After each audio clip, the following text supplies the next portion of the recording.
What's up, everyone? It is Julian here on this Tuesday. Hope you're having a fantastic Tuesday. It is a cloudy day in Nashville. A little construction going on behind me, making the park a little more prettier. I should say prettier for the grammar nerds out there. But anyway, what's been on my mind today is weight loss. And weight loss is something that I used to cover extensively when I was training in the gym and just personal training. And typically every client you see at a gym is concerned with weight loss. And now things are a little different since I'm more in the performance anti-aging world. And I mean, weight loss is still a part of that as well, but it's a lot more comprehensive.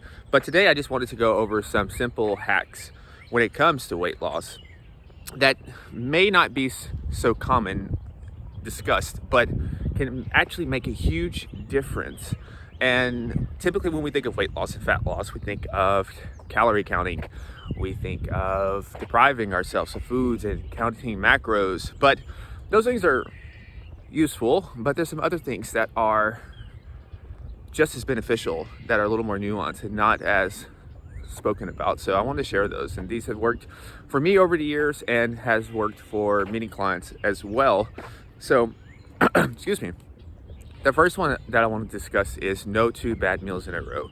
And this is a very important rule when it comes to traveling. This rule was instituted for me a couple years ago when I went to Portugal, and I wanted to enjoy myself. I wanted to enjoy the pastries, but I also did not want to let myself just completely fall off the quote unquote wagon. So I instituted this rule, is that if I have one meal that's not on my quote unquote nutritional plan or whatever, then the very next meal is going to be something that is on there. And the reason why, and it goes back to yesterday's video, is momentum. It's easier to maintain something than it is to start and stop. And it's also giving ourselves constraints. And it frees us with this decision. Because think about how many times you see someone can just fall off the wagon after eating 3 to 4 meals that's off their proverbial nutritional plan. So no 2 bad meals in a row is one of the first rules that I institute. And the second one, when it comes to our weight loss, is nothing free at a restaurant. And this is kind of like a life metaphor. Typically things that are easy, things that are free, they're probably not that good for you. So, take that for what it's worth. But especially at a restaurant, most of the restaurants we go to, it's going to be bread, or I don't know, typically it's bread or something. But bread's not inherently bad. I don't really say foods are good or bad. It's just that when you're dieting, when you're trying to lose weight, you're at a calorie deficit. So you need to make those calories matter. And typically foods that are free at a restaurant are quite nutrient devoid. They might be loaded with carbs, but they have no protein, they have no fats. And that's going to easily throw off your ratio. So it's just best to just say no to anything free at the restaurant. The third thing is to close the kitchen after dinner. And what I mean by this is, after dinner, no snacking. Pretend like you're a restaurant.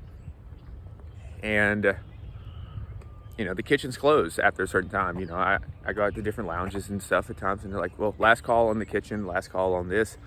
Do that with yourself. So if dinner's at 7:30, the kitchen's closed at 7:30, and you just leave it at there.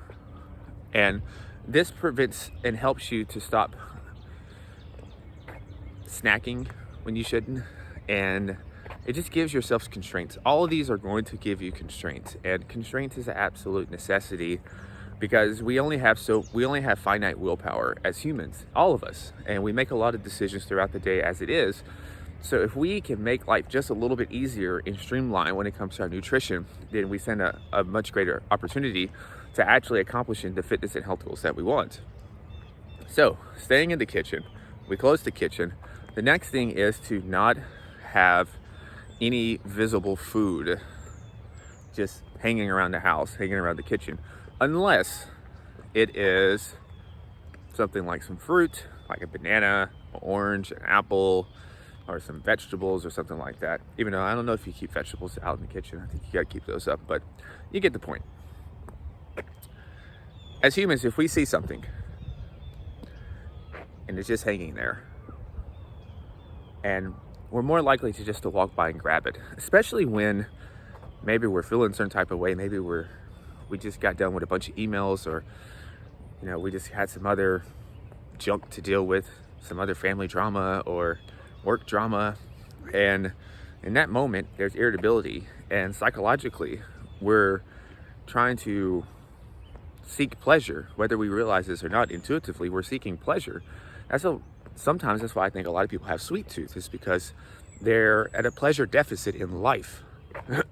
And maybe I'll do a talk on this, but at another time. But there's like a pleasure deficit, and so you're trying to balance that.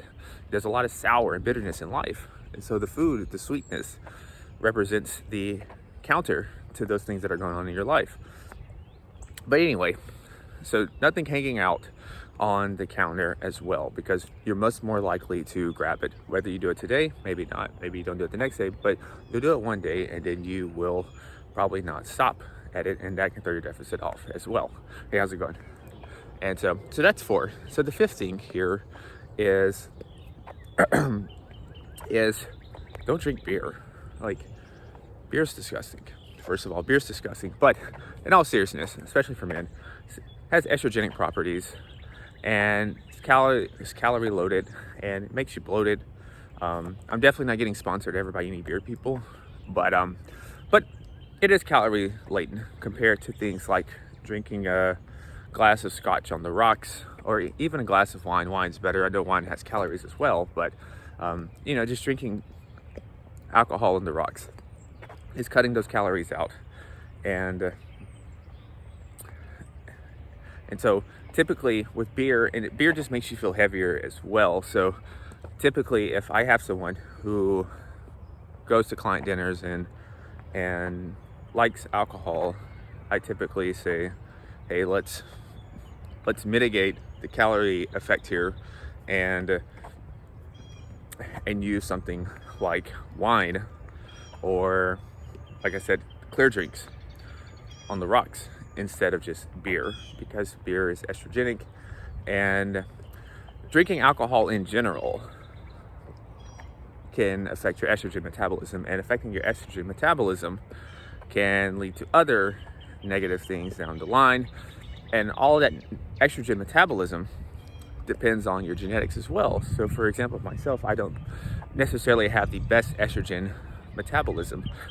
So I don't like saying things are good estrogen and bad estrogen, but there is some non-ideal estrogen pathways that can lead to some nasty things that I have to be more mindful of, and that's taking care of my genetic plan. And that's kind of one of the key things that I look at with clients as well when we look at this, is how does their estrogen pathways line up, because there's 3 main pathways, but we don't need to have a physiology lesson here.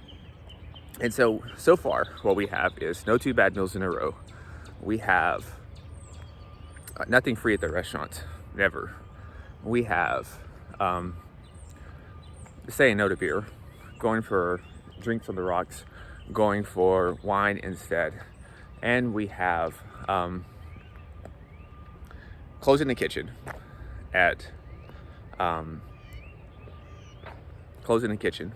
dinner, and then we have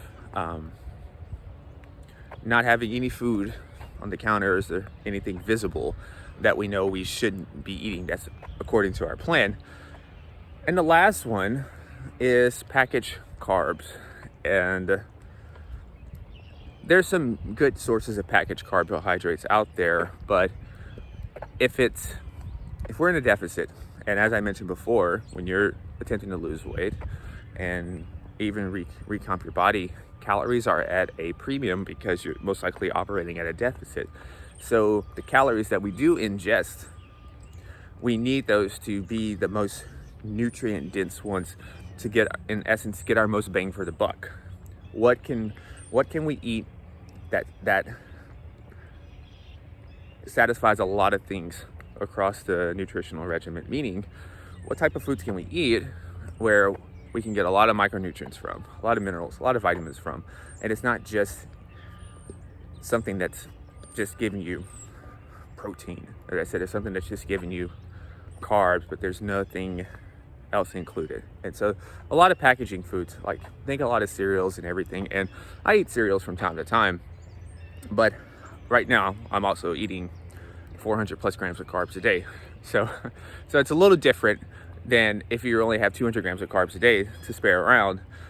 You're most likely going to get those things from like a sweet potato or different various fruits and vegetables included with that as well. So those are the 6 things I mentioned again. I'll mention them again. So no packaged carbs, no 2 bad meals in a row. Just say no to beer. It's terrible. And number 4 is, I'd say no 2 bad meals in a row. Number 5 is closing the kitchen after dinner. And the last one is to, oh man, I'm having a brain fart. Oh yeah, it's, sorry. And so I'm just speaking off the top of my head as I'm walking here and just thinking of points.